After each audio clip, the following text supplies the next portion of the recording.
आज के लेक्चर में हम लोग अगले प्रोडक्ट को पढ़ने जा रहे हैं जो है कि फायर क्ले रिफ्रैक्ट्री। ये भी एक एसिडिक नेचर का रिफ्रैक्ट्री होता है। जैसा कि हम लोगों ने लास्ट क्लास में सिलिका रिफ्रैक्ट्री पढ़ा था, वो भी एक एसिडिक नेचर का रिफ्रैक्ट्री था। तो आज के लेक्चर का हमारा लर्निंग आउटकम होगा कि फायर क्ले रिफ्रैक्ट्री के लिए रॉ मटेरियल्स को रिकॉग्नाइज करना और फायर क्ले रिफ्रैक्ट्री के प्रोडक्शन को डिस्क्राइब करना और फायर क्ले रिफ्रैक्ट्री की एप्लीकेशन को एक्सप्लेन करना। हम लोग जब सिलिका और एल्युमिना फेज डायग्राम को देखें तो ये देखिए आपके लेफ्ट साइड में सिलिका है और राइट साइड में एल्युमिना है।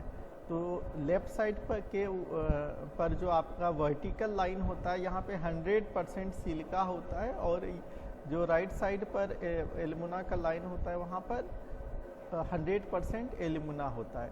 और जैसे ही हम लोग लेफ्ट से राइट की ओर बढ़ते हैं तो सिलिका का परसेंट घटते जाता है और एल्युमिना का परसेंट बढ़ते जाता है। ये तो आप लोग जानते होंगे। इसी को हम लोग फेज डायग्राम कहते हैं क्योंकि इसमें दो कंपोनेंट है, सिलिका और एल्युमिना, तो इसको हम लोग टू कंपोनेंट फेज डायग्राम कहते हैं। देखिए सिलिका जो है वो 1726 डिग्री या 1725 डिग्री पर मेल्ट कर रहा है। इसके बाद देखिए एम लिक्विड है और एल्युमिना जो है 250 डिग्री सेंटीग्रेड पर मेल्ट कर रहा है। तो देखिए 250 के ऊपर लिक्विड है। इसके बीच में ये सारे फेज सिलिका और एल्युमिना मिलके बनाते हैं।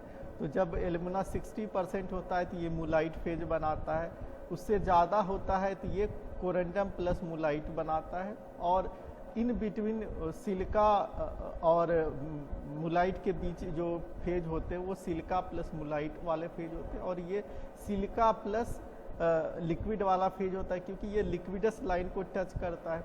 और ये जो है मुलाइट प्लस लिक्विड का जोन है क्योंकि ये मुलाइट और लिक्विड के बीच ये एग्जिस्ट करता है। और ये लिक्विडस लाइन जो है कोरेंडम और ये यहाँ पे कोरेंडम वाला फेज है और ये लिक्विड वाला फेज है। तो इन दोनों के बीच में ये लाइन एग्जिस्ट करता है कि कोरेंडम प्लस लिक्विड वाला जोन है। तो हम लोग देखिए कि जो हमारा 1725 डिग्री टेम्परेचर था वो सिलिका 100% का, जैसे ही एल्युमिना थोड़ा सा बढ़ाए 5% के अबाउट तो ये लिक्विडस टेम्परेचर घट के वो 1587 डिग्री सेंटीग्रेड आ गया। तो हमने लास्ट क्लास में डिस्कस भी किया था कि एल्युमिना जो है सबसे हार्मफुल इम्प्यूरिटीज़ होता है सिलिका रिफ्रैक्ट्री के केस में। लेकिन जैसे ही हम लोग और ज़्यादा एल्युमिना को बढ़ाए तो ये देखिए लिक्विडस लाइन ऊपर बढ़ते चला गया। इसका मतलब है कि जो लिक्विड फॉर्म कर रहा था लो टेम्परेचर पे वो ज़्यादा टेम्परेचर पे लिक्विड फॉर्म करने लगा और धीरे धीरे धीरे धीरे बढ़ के एल्युमिना जैसे जैसे बढ़ाते गए वो लिक्विडस टेम्परेचर बढ़ते गया और एक 100% एल्युमिना पे वो पहुँच गया 250 डिग्री सेंटीग्रेड। तो इसी चीज़ का हम लोग एडवांटेज लेते हैं और इसके लिए इसके बढ़ाते हुए हम लोग ब्रिक्स बनाते हैं। हम यहाँ इस जोन को देखें तो 93% से ऊपर जोन में हम लोग सिलिका ब्रिक्स बनाते हैं। ये देखिए ये जो है जोन है वो सिलिका ब्रिक्स का जोन है। ये सिलिमानाइट ब्रिक्स का जोन है। 25 से 45% जो एल्युमिना कंटेंट होता है वो फायर क्ले रिफ्रैक्ट्री का जोन होता है और 45% से ऊपर का जो जोन होता है 55% से ऊपर का जो जोन होता है वो एल्युमिना रिफ्रैक्ट्री का जोन होता है। इसी के अंदर जो 65% रहते हैं उसमें मुलाइट ब्रिक्स आते हैं। हम लोग यहाँ देखें तो ये वाला लिक्विडस लाइन है जो कि 1587 डिग्री पर लिक्विड फॉर्म करता है और ये जो है टाई लाइन है वो 1840 डिग्री सेंटीग्रेड का है। इसका मतलब जब हम लोग मुलाइट को हीट करते हैं 1840 डिग्री सेंटीग्रेड तक ही तो पहला लिक्विड फॉर्म यहाँ पे करेगा, पहला लिक्विड यहाँ पे फॉर्म करेगा। और हम लोग लीवर रूल पहले के क्लास में पढ़े हैं, केमिस्ट्री में पढ़े हैं। तो मान लीजिए किसी पॉइंट पर हमको लिक्विड का अमाउंट निकालना होता है तो हम लोग लीवर रूल का इस्तेमाल करते हैं। इस लाइन टाई लाइन के पैरेलल में लाइन ड्रॉ करते हैं और उसके कंपोजिशन के रिस्पेक्ट में लिक्विड निकाल सकते हैं। तो ये हमारा टोटल सिलिका एल्युमिना का फेज डायग्राम हुआ और हम लोग देख रहे हैं कि कौन सी रिफ्रैक्ट्री कहाँ एग्जिस्ट करती है। तो सिलिका रिफ्रैक्ट्री हम लोगों ने पढ़ा, आज हम लोग फायर क्ले रिफ्रैक्ट्री पढ़ेंगे, फिर आगे के फ्यूचर के क्लास में हम लोग एल्यूमिना रिफ्रैक्ट्री और मुलाइट रिफ्रैक्ट्री को पढ़ेंगे। तो फायर क्ले रिफ्रैक्ट्री क्या होता है? फायर क्ले रिफ्रैक्ट्री को हम लोग कॉमनली फायर ब्रिक्स के नाम से भी जानते हैं, और ये बहुत मोस्ट कॉमन रिफ्रैक्ट्री है प्रोडक्शन पॉइंट ऑफ व्यू से। इसका भी प्रोडक्शन काफ़ी ज़्यादा होता है, क्योंकि इसका जो एप्लीकेशन होता है लो टेम्परेचर जहाँ जहाँ होगा वहाँ सारे जगह इसका हम लोग एप्लीकेशन कर सकते हैं। और ऊपर के स्लाइड में भी हम लोग देखें फायर क्ले का जो लिक्विड फॉर्म होता है वो 1587 डिग्री सेंटीग्रेड पर होता है, वो भी जब प्योर फॉर्म में फायर क्ले हो तो। और इन जनरल हम लोग कहें तो फायर क्ले रिफ्रैक्ट्री बनाने के में जो है एल्यूमिना कंटेंट 25 से 45% तक होता है, और जो मेजर फेज होते हैं वो सिलिका होते हैं। ये जो है one of the most common refractory है, जिसका यूज़ हम लोग लो टेम्परेचर एप्लीकेशन के लिए करते हैं और बैकअप लाइनिंग के लिए करते हैं, बहुत सारे हाई टेम्परेचर प्रोसेस के लिए। फायर क्ले जो है वो रिलेटिवली इम्प्योर क्ले होता है, जो कि सेकेंडरी क्ले होता है। हम लोग जानते हैं कि दो तरह के क्ले होते हैं, प्राइमरी क्ले और सेकेंडरी क्ले। तो फायर क्ले होता है सेकेंडरी क्ले, और ये जो है कोल एरिया में पाए जाते हैं, कोल सिम्स में पाए जाते हैं, जहाँ कोल माइंस होते हैं। कोल माइंस के कारण ये हीटअप हो जाते हैं। अब हम लोग बात करें ग्रॉग और इसके इम्पोर्टेंस की। तो फायर क्ले जो है एक सेकेंडरी क्ले होता है, और इसका फॉर्मेशन जो है वो ओरिजिनल जो क्ले बनता है इसके ट्रांसपोर्टेशन के कारण होता है, वाटर के द्वारा या एयर के द्वारा इसका ट्रांसपोर्टेशन हो जाता है, तो फायर क्ले का निर्माण होता है। ट्रांसपोर्टेशन के दौरान क्या होता है कि एब्रेशन इरोजन के कारण इसका जो पार्टिकल होता है वो बहुत फाइन होते जाता है, बहुत ज़्यादा फाइन होते जाता है। और यदि हम लोग प्योर रॉ क्ले का यूज करेंगे, क्योंकि ये बहुत ज़्यादा फाइन है, तो काफ़ी ज़्यादा ये श्रिंकेज प्रोवाइड करेगा ड्राइंग और फायरिंग के दौरान। यदि काफ़ी ज़्यादा श्रिंकेज होगा ड्राइंग और फायरिंग के दौरान, तो क्रैक फॉर्मेशन के, वार्पेज के और ब्रेकेज के बहुत ज़्यादा चांस रहेंगे। तो हमको क्या करना होगा कि बहुत ज़्यादा श्रिंकेज को एवॉइड करना होगा। तो हम लोग क्या करते हैं, किसी ऐसे रॉ मटेरियल्स को ढूंढते हैं या यूज करते हैं जिसका कि कंपोजिशन सिमिलर होता है, और वो जो है उसमें मिनिमम श्रिंकेज प्रोवाइड करता है, वो मिनिमम श्रिंकेज प्रोवाइड करता है। तो इससे क्या होता है कि ओवरऑल प्रोडक्ट का श्रिंकेज हमारा कम हो जाएगा। यदि श्रिंकेज कम हो जाएगा तो क्या होगा कि क्रैक फॉर्मेशन, वार्पेज के जो चांसेस थे वो कम हो जाएगा। तो इसके लिए हम लोग क्या करते हैं कि फायर क्ले लेते हैं, फायर क्ले लेने के बाद इसको कैल्साइन कर देते हैं उसके फायर क्ले रिफ्रैक्ट्री बनाने के पहले। और कैल्साइन करने के बाद क्या होता है, जो फाइन पार्टिकल थे वो दूसरे पार्टिकल से जुड़ के फोर्स बनाते हैं, और जो भी उसमें इम्प्यूरिटीज कोई प्रेजेंट है तो वो भी रिमूव हो जाता है। तो अब इस ग्रॉग का यूज हम लोग रॉ क्ले के साथ करते हैं ब्रिक्स को बनाने के लिए। इसी प्री फायर्ड कैल्साइन क्ले को हम लोग ग्रॉग कहते हैं। इसी प्री फायर्ड कैल्साइन क्ले को हम लोग ग्रॉग कहते हैं। और ग्रॉग जो है as a anti shrinkage material काम करता है फायर क्ले ब्रिक्स की कंपोजिशन में।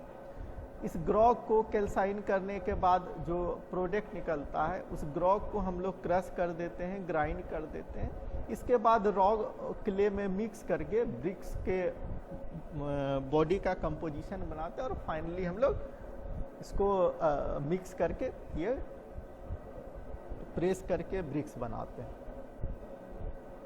अब हम लोग ग्रॉग का जो यूज करते हैं वो 20 से लेके 90% तक ब्रिक्स में यूज करते हैं एज पर आवर रिक्वायरमेंट, और रेस्ट ऑफ रॉ क्ले हमारा होता है। और हम लोग ग्रॉग की एडवांटेज की बात करें तो ये जो है श्रिंकेज को रिड्यूस करता है, जिससे कि हमारा क्रैकिंग और वार्पेज के जो चांस है वो कम हो जाते हैं फायरिंग के दौरान या ड्राइंग के दौरान। इसके बाद ये डेंसिटी को बढ़ाता है और पोरोसिटी को भी कम करता है, क्योंकि ये बेटर पैकिंग को प्रोवाइड करता है। ये स्ट्रेंथ को भी बढ़ाता है और जो हमारा मिक्सिंग के लिए वाटर का रिक्वायरमेंट है उसको भी ये कम करता है। अब हमारा जो है मैन्युफैक्चरिंग प्रोसेस सेम होता है जैसा कि हम लोग इनिशियली पढ़े हैं सिलिका रिफ्रैक्टिंग। सबसे पहले रॉ मटेरियल्स को जो है प्यूरिफाई करते हैं, उसके बाद क्रश करते हैं, ग्राइंड करते हैं, फाइनली मिक्स करते हैं, मिक्सिंग में बाइंडर को ऐड करते हैं, बाइंडर को ऐड करने के बाद जो है वो हमारा प्रेसिंग करते हैं, प्रेसिंग करने के बाद ड्राइंग करते हैं और ड्राइंग करने के बाद फाइनली फायरिंग करके इंस्पेक्शन करके ब्रिक्स को सेल कर देते हैं या ब्रिक्स को डिस्पैच कर देते हैं। तो ये हमारा प्रोसेस होता है, ये एक जनरल प्रोसेस है। ये फायर क्ले रिफ्रैक्टरी में भी सेम ही चीज़ें घटित होती है। अब हम लोग बात करें फायर क्ले रिफ्रैक्टरी के प्रॉपर्टीज़ के ऊपर। तो फायर क्ले रिफ्रैक्टरी को हम लोग देखें कि एक रेंज में बनाया जाता है जो 25 से लेके 45% तक एल्युमिना कंटेंट होता है।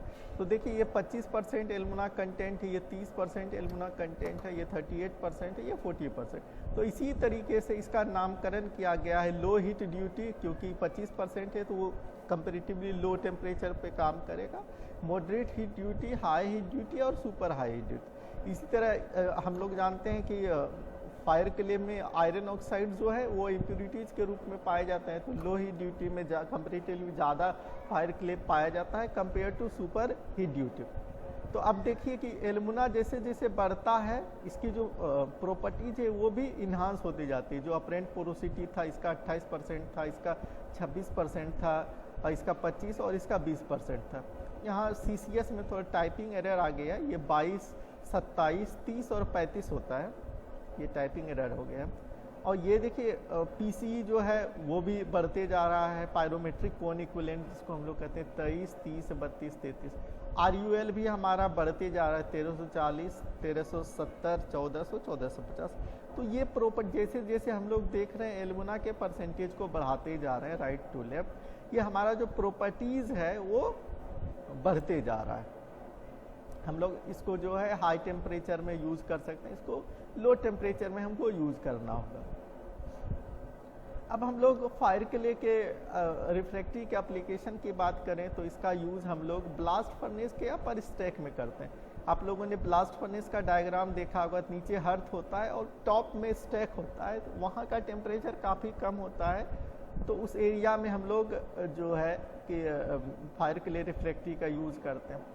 और हॉट ब्लास्ट स्टोव में करते हैं। आप लोगों को लास्ट क्लास में हॉट ब्लास्ट स्टोव दिखाए थे, उसमें जो है जहाँ लो टेम्परेचर जोन होता है वहाँ पे हम लोग हॉट ब्लास्ट स्टोव में फायर क्ले रिफ्रैक्टरी का यूज करते हैं। मेन पर्पस हमारा फायर क्ले रिफ्रैक्टरी का यूज करना होता है कॉस्ट इफेक्टिव बनाना। फायर क्ले रिफ्रैक्टरी जो है हमें हमारे फर्नेस के कॉस्ट को कम कर देता है। सीमेंट रोटरी क्लीन में करते हैं, ग्लास टैंक फर्नेस में करते हैं, जहाँ पे लो टेम्परेचर जोन होता है। ग्लास टैंक फर्नेस में भी हाई टेम्परेचर जोन में जो है 1600 डिग्री सेंटीग्रेड जहाँ पहुँच जाता है वहाँ पर तो ये ब्रिक्स का यूज नहीं करेंगे। लेकिन हाँ, जहाँ 800-900 डिग्री सेंटीग्रेड है, प्री हीटिंग जोन है, तो वहाँ हम लोग आसानी से इस ब्रिक्स का यूज कर सकते हैं। एल्युमिनियम इंडस्ट्री में जहाँ बेकिंग फर्नेस होता है वहाँ यूज करते हैं। इस एवब एप्लीकेशन के अलावा फायर क्ले का यूज जो है हम लोग हीट रिकवरी सिस्टम के लिए करते हैं, जैसे रीजनरेटर में, रिक्यूपरेटर में, एनीलिंग फर्नेस में यूज़ करते हैं, रीहीटिंग फर्नेस में यूज़ करते हैं जो कि स्टील इंडस्ट्री में होता है, शुगर इंडस्ट्री में यूज़ करते हैं। और ऐसे जहाँ वो सारे इंडस्ट्री जहाँ लो टेम्परेचर एप्लीकेशन होता है, जैसे fire place, oven, flue gas line, chimney lining, ये सारे जगह पे हम लोग फायर क्ले रिफ्रैक्टरी का यूज कर सकते हैं, कोई प्रॉब्लम नहीं है। और ये थोड़ा सस्ता भी होता है दूसरे रिफ्रैक्टरी के कंपेयर में, इसीलिए इसका यूज भी काफ़ी ज़्यादा है। ये आसानी से 1200-1300 डिग्री सेंटीग्रेड तक आसानी से काम इस पर हम लोग ले सकते हैं, कर सकते हैं। आज का क्लास हम लोग यहीं खत्म करते हैं। Thank you.